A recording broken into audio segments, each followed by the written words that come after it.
भूमि पर काबिज काश्तकार एक बार फिर आंदोलन की राह पर है। नगर निगम प्रशासन द्वारा भूमि को कब्जा मुक्त कराई जाने से आक्रोशित काश्तकारों ने प्रशासन पर मनमाना रवैया बरतने का आरोप लगाते हुए उच्च अधिकारियों से हस्तक्षेप की मांग की है। यह बताते चले कि यमुना खादर में आरक्षित कुंभ मेला भूमि पर स्थानीय काश्तकारों द्वारा पीढ़ी दर पीढ़ी खेती का काम किया जाता है, जो कि प्रति 12 वर्ष में आयोजित होने वाले कुंभ मेला बैठक से पूर्व स्वेच्छा से खाली करा दी जाती है।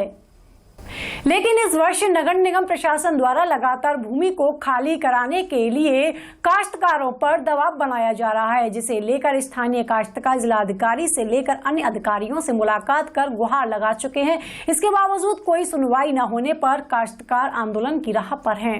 मंगलवार को एक बार फिर स्थानीय लोगों ने पंचायत कर निगम प्रशासन पर मनमाना रवैया अपनाने का आरोप लगाया। उनका कहना है कि निगम प्रशासन द्वारा आए दिन उन्हें परेशान किया जा रहा है। अगर प्रशासन ने अपना रवैया नहीं बदला तो वे सड़कों पर उतरने को बाध्य होंगे।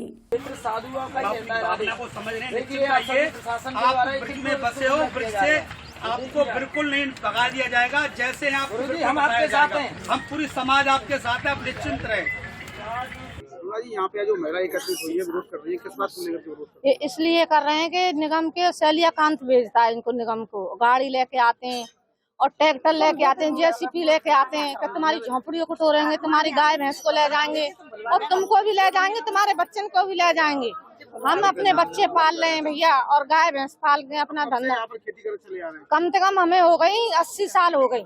80 साल में हमारे बड़े बूढ़े सब, हम भी बुढ़े हो गए यहाँ पे, हमारे बच्चन के भी ब्याह हो गए, हम नाती देवतन के है गए और अब आते हैं कि यहाँ से तुम हटाओ और तुमको ले जाएंगे भर के। क्या कहते हैं खाली करने के लिए? खाली करो इसको, जो तुम्हारी जगह नहीं है, ये सरकारी जगह है। कुंभ मेला क्षेत्र जब कुंभ मेला आता है तब लोग खाली कर देते हैं, उसके बाद जब खाली कर देते हैं और 11 साल में कुंभ पड़ता है, 11 खत्म होते ही पड़ता है तो हम खाली कर देते हैं। फिर हमको मिल गई 4-6 बार तो मिल गई हमको, और अब के ऐसा निगम जी आया सरकार शैलियाकांत, अब के इसने जगह नहीं दी है और पैसे वाले इनको दे रहा है जो हमको खाड़ रहा है।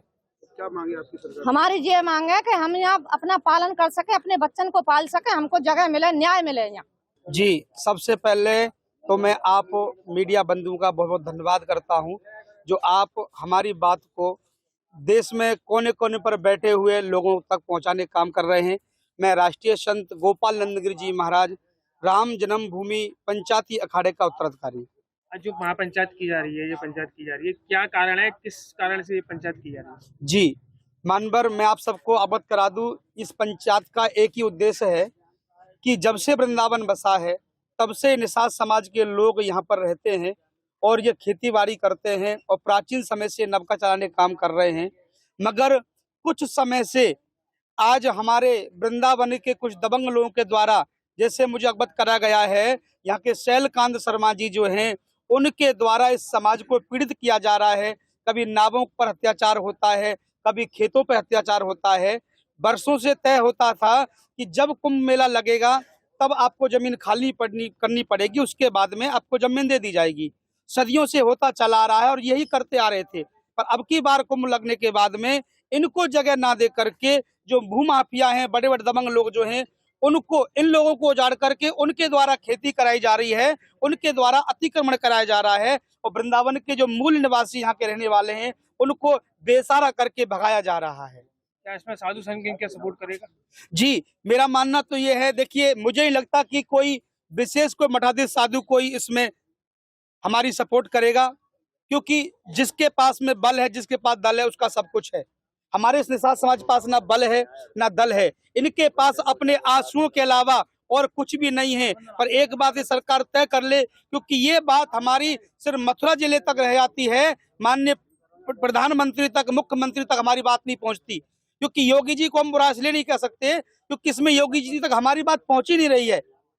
ये तो सरासर जो गुंडागिर्दी जो हो रही है, तो शैलकांत शर्मा जी के द्वारा हो रही है। जो यहाँ पर हजारों झुग्गी जो बसी हुई है प्राचीन समय से, झुग्गियों को भी नहीं बस रहने दिया जा रहा है, झुग्गी को तोड़ करके फेंक दिया जा रहा है। और जो बड़े बड़े दत्तपति लोग जो मकान बनाकर रह रहे हैं, उनसे कोई कुछ नहीं कहता है। क्या चाहते हैं आप सरकार से? हम सरकार से चाहते हैं कि हमारे यहाँ के ये वृंदावन के ये हमारे निषाद समाज के लोग हैं, इनकी मांग को सुना जाए। जो वर्षों से खेती करते चले आ रहे हैं, कागजी तौर पर उनको खेती करने दिया जाए। यदि आप खेती नहीं करने दे दिए जाते हैं तो कम से कम इनको एक ऐसा ठिकाना दे दें, ऐसा कोई सिस्टम बनाकर दे दे जिससे अपने परिवार को पाल सके, क्योंकि ये निषाद समाज आज से नहीं है, सदियों से, उस समय से, जिस समय से भारत देश आजाद हुआ था, इन लोगों ने सबसे ज्यादा कुर्बानी दी, जो 20-20 हजार अंग्रेजों को नाम में डुबा करके मारने का काम किया देश को बचाने के लिए। ये वही निषाद समाज है। कहने को तो कहते हैं भगवान राम के मित्र हैं, पर हमको लगता है ये भगवान राम के मित्रों पे नहीं, स्वयं भगवान राम पर ये आपत्ति है, क्योंकि भगवान पर जब आपत्ति आती तो भगवान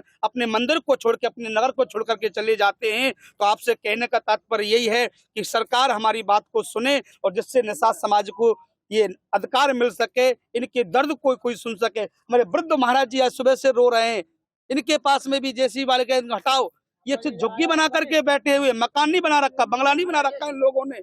और आपसे निवेदन करना चाहते हैं, हम अपने हक अधिकार के लिए हम वृंदावन छोड़ के नहीं जाएंगे, चाहे हम कोई ब्रज की भूमि में अपने प्राण त्यागने पड़े, हम मर जाएंगे, मिट जाएंगे, पर वृंदावन की भूमि को छोड़ करके नहीं जाएंगे। आप मीडिया बंधु से निवेदन करते हैं कि हमारी बात को जन जन तक पहुंचाएं और हो सके तो मुख्यमंत्री तक जरूर पहुंचाएं, जिससे कि योगी जी को पता चले कि वृंदावन की निषाद समाज, जिसको तुम अपना कहते हैं, हमारे साधु संत किस प्रकार से आपसे दुहाई की भीख मांग रहे हैं और आज आत्मा से रो रहे हैं। क्योंकि आत्मा से परमात्मा, जिस दिन आत्मा से शराब बचेगा, सारा साम्राज्य नष्ट हो जाएगा।